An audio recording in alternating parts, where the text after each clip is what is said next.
Good morning, dear students. A very warm welcome to today's session of explanation of network topologies. So, as I introduced you about this topic, network topologies, in which we will study the geometric arrangements of computer in a network. So, let's continue with our topic. I am Vishal Kaushik, PGTCS from KV Tagore Garden. I will be explaining you the different network topologies available in the syllabus of 12th Informatic Practices under Unit 3 Computer Network. So let's continue the session. So the first topology which we are going to study is bus topology. So in bus topology, as you can see in the diagram, in this topology we are having a backbone in the center and all the terminal nodes, all the computers or workstations, they are connected with this backbone. At the end of the backbone, you can see the terminator. So let's see. This is the terminator. As you can see, this terminator, it says that here the bus topologies, this area has ended. So bus topology has ended here. So what is a bus topology? This topology is for a local area network. So as you have already studied about local area network, you should be able to understand it. In this topology, all the nodes are connected to a single cable that we call the backbone. The starting and ending point of this cable, that is called terminator. So what are the different advantages and disadvantages? So this is a very simple topology. What are the advantages? It is easy to install, very easy to install. Just you have to put a central cable and all the nodes or workstation will be connected to this central cable. It requires less cable length. So very less cable length, you just have to put a new node by connecting to the central backbone. And the failure of a particular node, if a particular node fails, like this node, it is failing, the failure of this node will not affect the other nodes. So all other nodes will be working very well and the network will not have any problem. Only this particular node will get non-functional. So very easy to understand that failure of a particular node does not affect the whole network. Now let's understand the disadvantages of bus topology. So what are the disadvantages? The first disadvantage say that if the central cable or a terminator is in fault, then the whole network goes down. So if this terminator or this central cable, if any of it goes down, then the whole network is down. The whole network gets break. The second disadvantage is it is not suitable for large number of computers. So if you want to connect so many number of computers using bus topology, you will not be getting the network quality signals, because a single cable will be handling all those computers, and in that scenario, this particular topology is not a suitable one. So if you want to add a large number of computers in a network, then you will definitely not go for the bus topology. Other than that, at a time, only one node can transmit the data. So at a time, you cannot transmit data from different nodes, several nodes. Only one particular node will be able to transmit the data. So this is the big disadvantage about bus topology. So it is very cost effective. That is one advantage. It is cost effective, but there are several disadvantages also. So let's move to the next topology. Next topology is the star topology. So star topology is based on a central node, as you can see in the diagram. This central node acts as a hub. Hub is the networking device which we have already studied in the previous session. So this hub connects all the different nodes or workstations in the network. All the workstation, all the nodes will be directly connected to the hub. So star topology is common in homes, for example, at your home or at your computer lab also, where all the computers connect to a single central computer and using it as a hub. So this is a very good topology. In this topology, you require a central device. So it also comes with some disadvantages and some advantages. So let's see what are the advantages of star topology. So first advantage,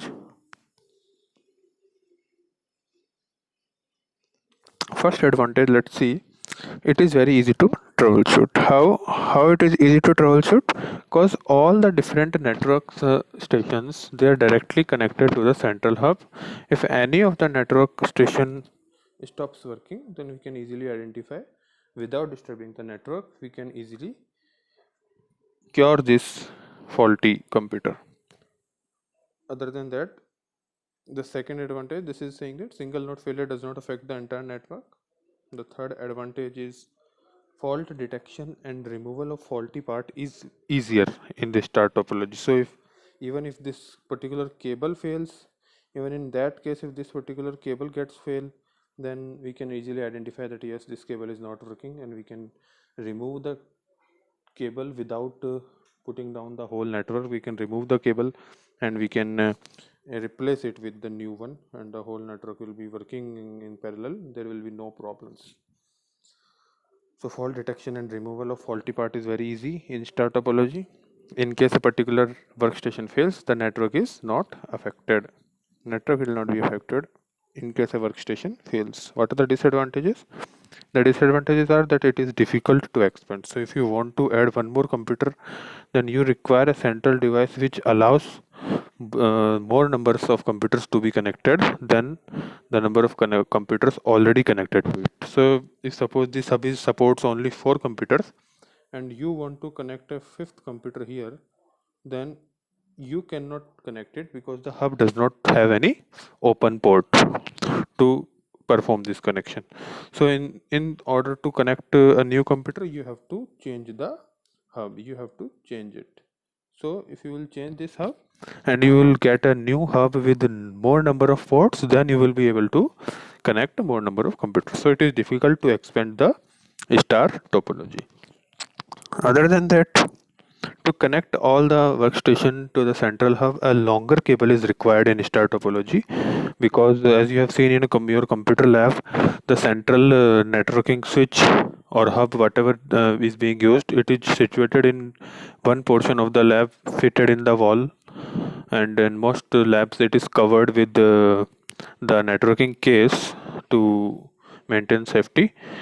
And all the some computers are nearer to that switch, and some computers are very far. So the computers which are situated at the far side of the lab, they will be connected with the central hub using a longer cable.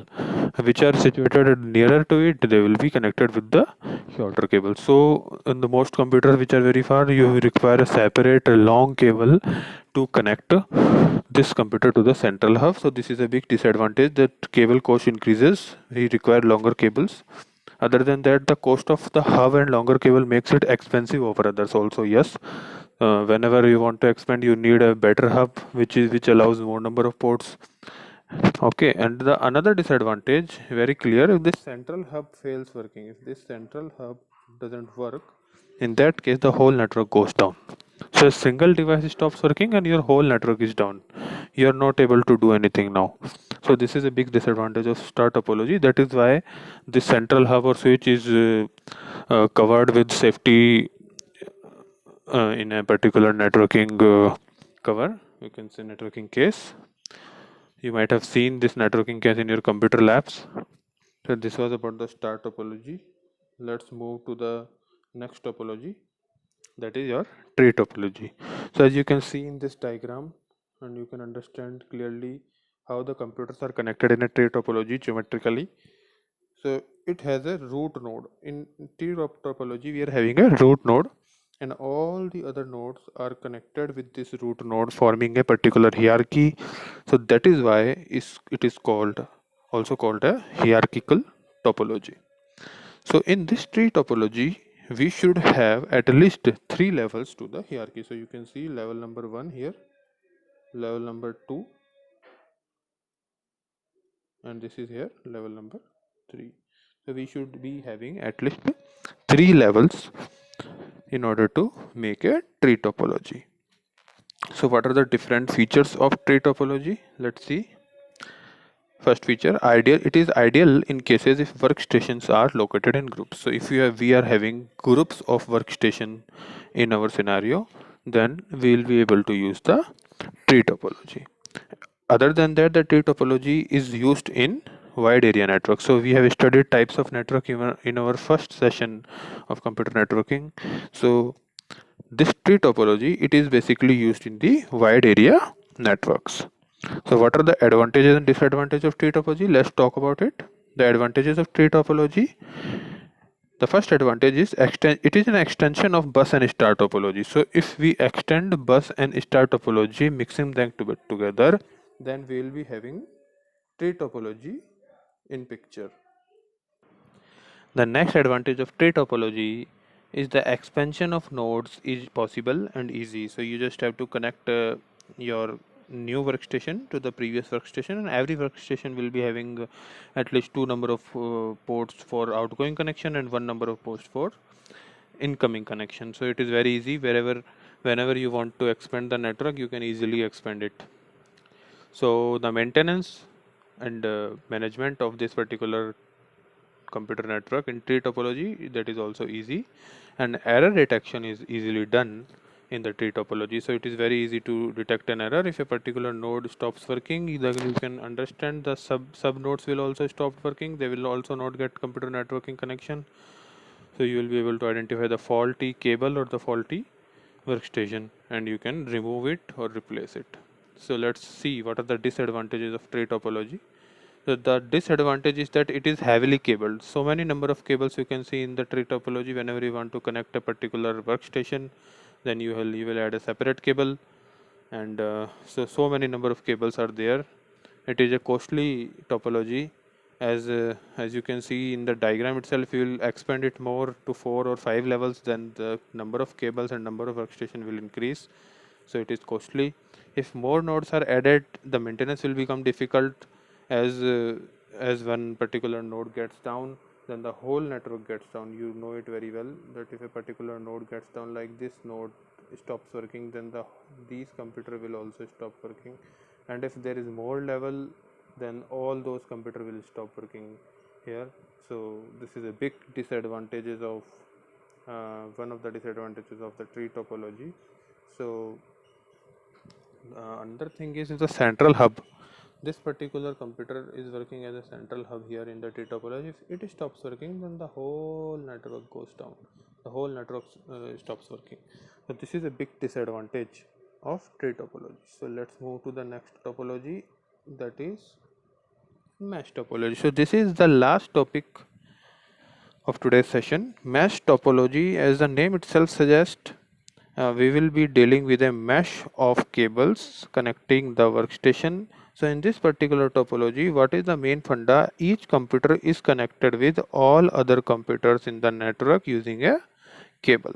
So mesh topology is a group of nodes which are all connected to each other, and many types of connection are possible in a mesh topology. So you can see here, this is computer number A, suppose. So this A computer is connected with the computer B also, and also with the C, and also the computer D.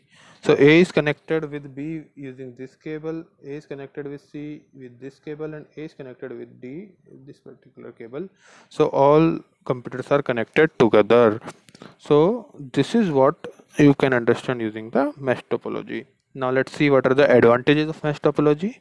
So the first advantage is that the arrangement of the network nodes is such that it is possible to transmit data from one node to many other nodes at the same time. So at the same time you can transfer data from A to B, or if you want to transfer data from A to D or A to C, all these transfers are possible because there is a separate network path available to complete these transfers. So it is very easy.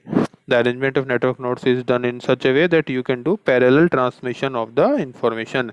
If you want to fault diagnosis, if you want to diagnose the fault, then it is also very easy, because you can understand that if you are not able to transfer data from A to B, you know that this cable has stopped working. So it is very easy to identify the fault. Now, what are the disadvantages of mesh topology? So you can easily understand and see that the installation and configuration of mesh topology is very difficult. If you want to add one more computer, then you must ensure that if you want to add one more computer, then all those computers must have open ports available to get the connection done. If the open port is not available at the workstation, you cannot connect any more computers. So expansion is very difficult. Cabling cost, you can see for every pair of computer we are having a separate cable, so cabling cost is increased. So very much cabling cost in this particular type of topology. Other than that, we have to deal with the bulk wiring, mesh of wires in physical scenario. If we see here in geometric arrangement, it is looking good, but if in physical arrangement we will see there will be a mesh of wires, so that will also not look good. So this was about the last topology, that is the mesh topology. So here we have covered the 4 different topologies available in our syllabus. Other than that, there are more topologies like ring topology, hybrid topology, but it is not mentioned in class 12th IP syllabus, so that is why we are not covering it, to make it simple and crisp. So thank you. This was all about network topologies, and you were with Vishal Kaushik, PGT Computer Science, KV Tagore Garden. I hope you all have understood all the different networking topologies, and you will be able to distinguish and answer the related questions with network topologies. Have a good day. Thanks once again.